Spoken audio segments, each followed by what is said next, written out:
My name is Heather. I'm 31 years old. At my father's retirement party, he stood at the podium and thanked 70 people by name. 70. His secretary, the mailman, the caterer, even the guy who fixed the copier once. And then someone asked, "What about Heather?"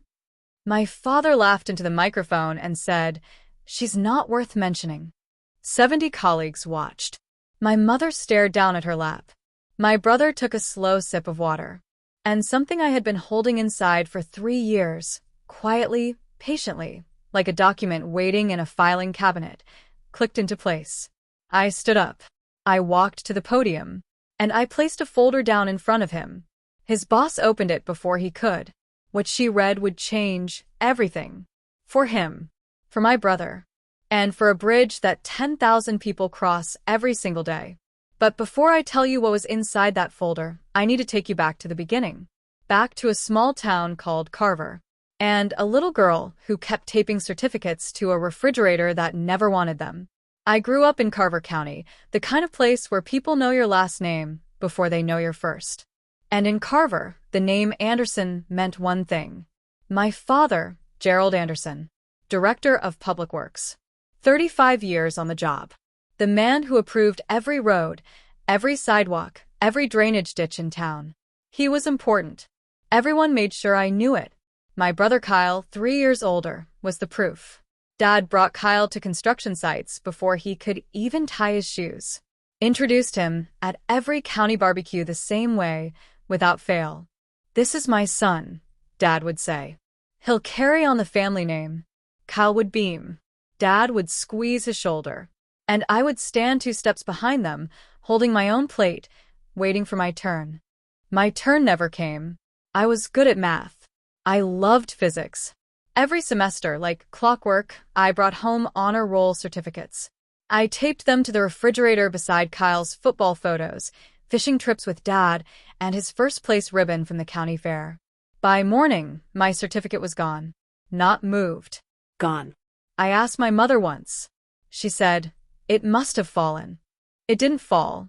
When I told my father I wanted to be an engineer, he didn't look up from the television. When I showed him my geometry test perfect score, he asked Kyle if practice went okay. One Thanksgiving I was 14. I brought my science fair trophy to the table and placed it right next to the turkey. Dad picked it up, read the inscription, and put it in the cabinet under the sink where we kept cleaning supplies.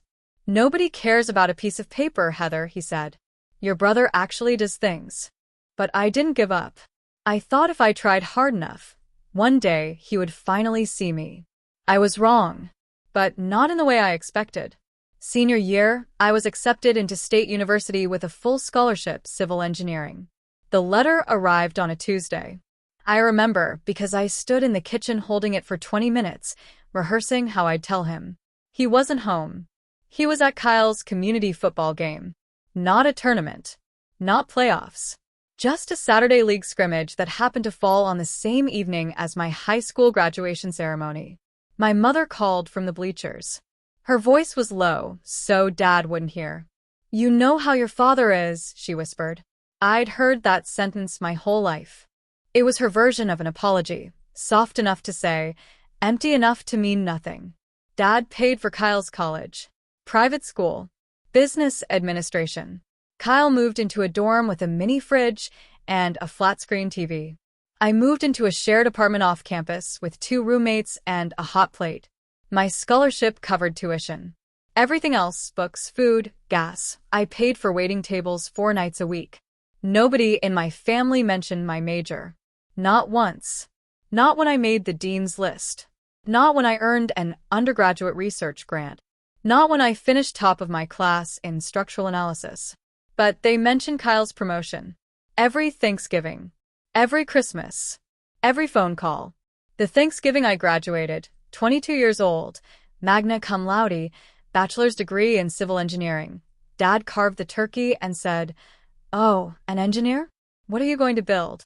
Then he laughed. "Bridges." Kyle laughed too. I smiled and passed the gravy. Funny thing is, he was right. I would build bridges. Or more accurately, I would fix the one he nearly destroyed. The room didn't gasp. That only happens in movies. What actually happened was worse. Silence. The kind of silence where every fork stops at the same time. Where glasses freeze halfway to lips. Where people suddenly find their plates fascinating. Someone coughed. Quietly. Too loudly. My mother lowered her head. Her hands were folded in her lap, fingers squeezing each other until they turned white. Kyle didn't flinch. I watched him closely. He didn't turn around. Didn't react. He picked up his water glass and drank like nothing had happened. Like his sister hadn't just been erased in front of every professional contact our father had ever had. 70 people heard it. Not one of them said a word. And in that silence, something finally became clear. Their silence wasn't agreement. But it wasn't protection either. It was nothing. And when you need someone to stand up for you, nothing is the same as siding with the person hurting you. 3 years. 3 years I had kept that folder in my desk drawer. 3 years of waiting for him to call. To acknowledge me. To say the 2 words that would have changed everything. Thank you. Instead, his answer had been broadcast through a PA system to every engineer, contractor, and county official in Carver. She's not worth mentioning. Something shifted inside me. Not anger. Not sadness. Clarity. The kind that doesn't burn. The kind that focuses like a lens pulling light into a single sharp point. I looked down at my bag. The folder was inside. It had been inside for 3 years. Not anymore. I stood up. The chair scraped against the hardwood. The sound was louder than it should have been. Or maybe the room was just that quiet. My mother reached for my arm. Her fingers closed around my wrist gently, the way they always did. As if gentleness could make up for everything she never said. Sit down, honey, she whispered. Don't make a scene. I looked at her hand. Then at her face. And for the first time in my life, I didn't do what she asked. I'm not making a scene, Mom, I said calmly. I'm just not sitting down anymore. I pulled my wrist free. Not roughly. Slowly. The way you set something down after carrying it too long. I reached into my bag and took out the folder. Plain manila. Ordinary. The kind you buy in a 10-pack at the office supply store. It weighed almost nothing. But it held 3 years of silence. Every drawing. Every email. Every piece of proof that I existed in the story my father had spent his career rewriting. I walked between the tables. White tablecloths. Candlelight. 70 pairs of eyes tracking me like I was crossing a courtroom. My heels clicked against the floor. Steady. 1 step at a time. I heard my boss's voice in my head from months earlier, the day I almost shredded the whole thing. The truth doesn't need to shout, she'd said. It just needs to be placed where it belongs. Dad was still at the podium, microphone in his hand. As I got closer, 5 tables away, then 3, then 1, I saw something on his face I had never seen before. Fear. I stepped onto the riser and stood beside him. 7 words before I leave, I said quietly, forcing him to lean in. There's one thing Dad forgot to mention. My voice carried, not because I raised it, because the room was so silent that even a whisper would have echoed. Dad's jaw tightened. Heather, sit down, he hissed. A command, not a request. I didn't sit down. I placed the folder on the podium gently, like laying down a hand of cards, and turned to the front table. Mrs. Holt, I said. This concerns the Millbrook Bridge project. As county administrator, I believe you should see this. She had been watching everything with the expression of someone who had spent 30 years in public administration, calm, assessing, giving away nothing. But when I said Millbrook, something sharpened behind her eyes. She stood. Dad's hand shot out and grabbed the edge of the folder. That's personal. She didn't flinch. If it concerns a county project, she said evenly, it's not personal. She took the folder and opened it. The first page, my structural drawings, my PE's stamp and signature, caught the overhead light. She turned the page. Then another. Her eyes moved left to right. Her lips pressed together. Then she reached the state filing. Kyle's signature. Supervising engineer. She looked up. And she didn't look at me.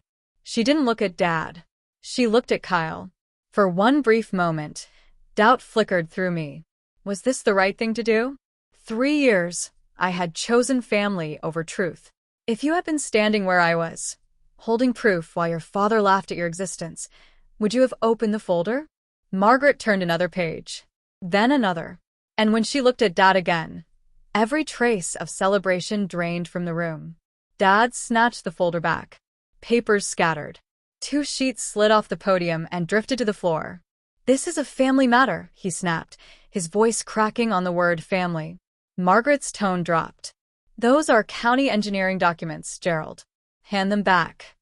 Instead of complying, Dad turned to the room. And he performed. His shoulders softened. His chin dipped. His voice trembled just enough. "Folks, I'm sorry about this," he said. "My daughter has always had issues." A few sympathetic nods. A whispered, "How sad." I had seen this my whole life, until Margaret knelt, picked up the fallen pages, and straightened them. "Gerald," she said calmly, "I need these." This time he let go. She read methodically. No drama, just facts. She read one email aloud. "Remove all references to external consultants from the Millbrook file." She turned to Dad. "You told the board the redesign was done in-house." "It was a team effort," he said quickly. Margaret turned the page. "Kyle Anderson," she said evenly. "Do you hold a PE license?" The room shifted. Engineers sat up straighter. Kyle's eyes went to Dad. But Dad had nothing left. Kyle swallowed. "Dad told me to sign," he said. "I didn't know it was a problem." The whisper that moved through the room wasn't surprise. It was recognition. Margaret turned back to Dad. "You supervised this." "I did," Dad said weakly. "You don't hold a PE either." That silence was different. This wasn't family drama. This was consequence. Mom stood. "Can we please not do this here?" I looked at her. "I tried doing this privately 3 years ago," I said. "Dad told me to mind my own business." She sat back down. Dad gripped the podium. "This is my retirement party," he said. "Not a courtroom." Margaret closed the folder carefully. "I'll be reviewing this with legal on Monday," she said. "I suggest you enjoy the rest of your evening." Everyone understood. The party was over. As I stepped down, Janet, Dad's secretary for 22 years, caught my arm. "I always wondered who really fixed that bridge," she whispered. Engineers approached. Hands extended. Recognition, finally. Dad stood at the podium, microphone in hand. But the room had moved on without him. I picked up my bag. My blazer felt like armor now. I walked toward the exit. Dad followed. "If you walk out that door," he said loudly, "you're not my daughter anymore." I turned. "I've been not your daughter my whole life," I said calmly. "Tonight's the first time you said it out loud." His hand dropped. And for the first time, Gerald Anderson had nothing left to say. I walked out. I didn't slam the door. I didn't look back. The night air was cool. October crickets. A half-full parking lot under buzzing fluorescent lights. My phone vibrated before I reached my car. A text from a number I didn't recognize. "Margaret Holt, can we meet Monday? There are things I need to discuss with you professionally." I got in my car, turned the key, and drove. 4 hours of empty highway. White lines. Occasional headlights passing in the opposite direction. I didn't turn on the radio. I didn't call anyone. I just drove. I thought I'd feel satisfied. But what I felt wasn't satisfaction. It was emptiness. Not the bad kind. The clean kind. Like walking through a room you finally finished clearing out after years of stepping around the mess. 2 hours in, I called Elaine. She picked up on the first ring. "How do you feel?" she asked.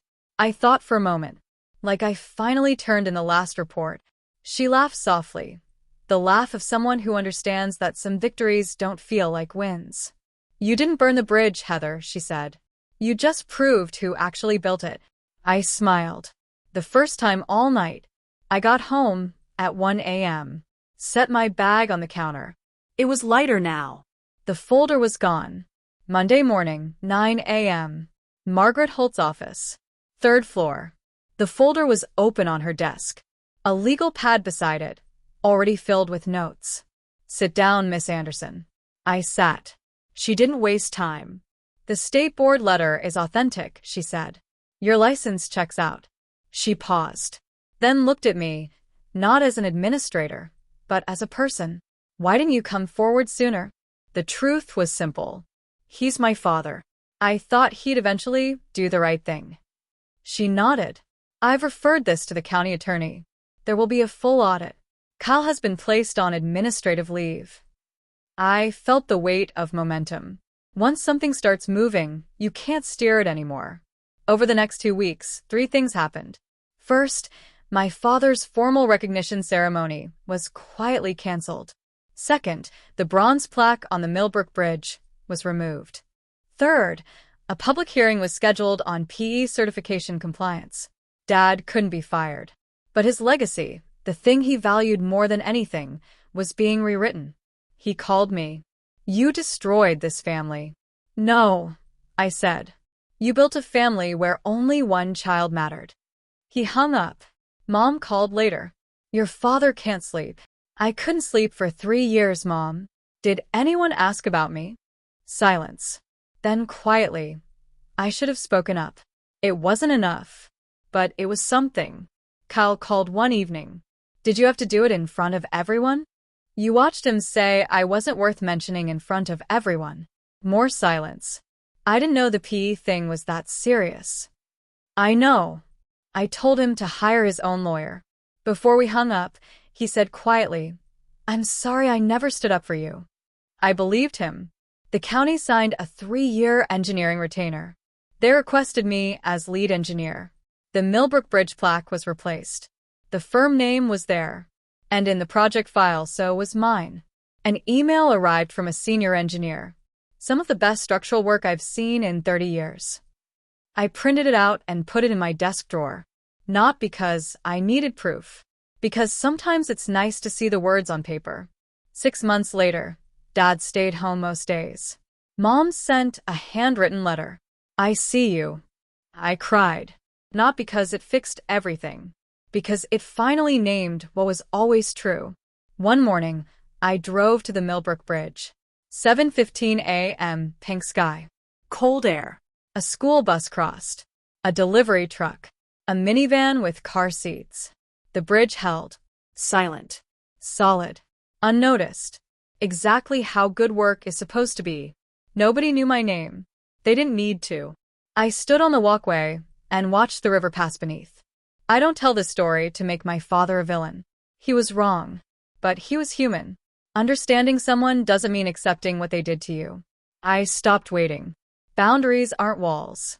They're doors. And sometimes the bravest thing you can do is place the truth down quietly and walk away. Here's where I am now. Lead engineer. Busy work. Peace. My PE certificate hangs on the wall for the first time. Mom and I talk. Kyle is finding his own path. Dad doesn't call. Some silences aren't punishments. They're answers. I drive across the Millbrook Bridge every morning.